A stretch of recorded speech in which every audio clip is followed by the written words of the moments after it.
গোপালগঞ্জের কোটালীপাড়ায় Douglas Memorial স্কুলে 2024-25 সালের এসএসসি পরীক্ষায় উত্তীর্ণ শিক্ষার্থীদের সংবর্ধনা, আর্থিক সহায়তা এবং গাছের চারা বিতরণ করা হয়েছে। শনিবার সকালে বিদ্যালয়ের হলরুমে আয়োজিত অনুষ্ঠানে শিক্ষার্থীদের হাতে নগদ অর্থ সহ 2টি করে গাছের চারা তুলে দেওয়া হয়। বিস্তারিত দেখুন হোসেন আলীর প্রতিবেদনে। শনিবার সকাল 11:30টায় কোটালীপাড়ার ডগলাস মেমোরিয়াল স্কুলে সংবর্ধনা ও সহায়তা প্রদানের এই অনুষ্ঠান অনুষ্ঠিত হয়। বিদ্যালয়ের প্রধান শিক্ষক মোহাম্মদ সেলিম মোল্লার উদ্যোগে আয়োজন করা হয়। অনুষ্ঠানের প্রধান বক্তা মনিদ্র বিশ্বাস শিক্ষার্থীদের মনোযোগ সহকারে পড়াশোনা করে ভবিষ্যতে আরও ভালো ফলাফল করার পরামর্শ দেন। তিনি শিক্ষার্থীদের মাতা পিতা এবং শিক্ষকদের সম্মান উঁচুতে নিয়ে যাওয়ার আহ্বান জানান। এ সময় তিনি উত্তীর্ণ শিক্ষার্থীদের দীর্ঘায়ু ও সুস্থতা কামনা করে নগদ অর্থ এবং 2টি করে গাছের চারা প্রদান করেন।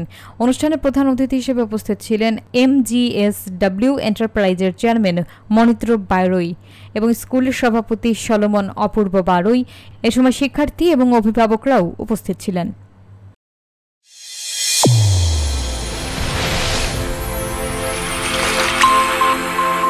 চ্যানেল A1 হৃদয়ের স্পন্দন।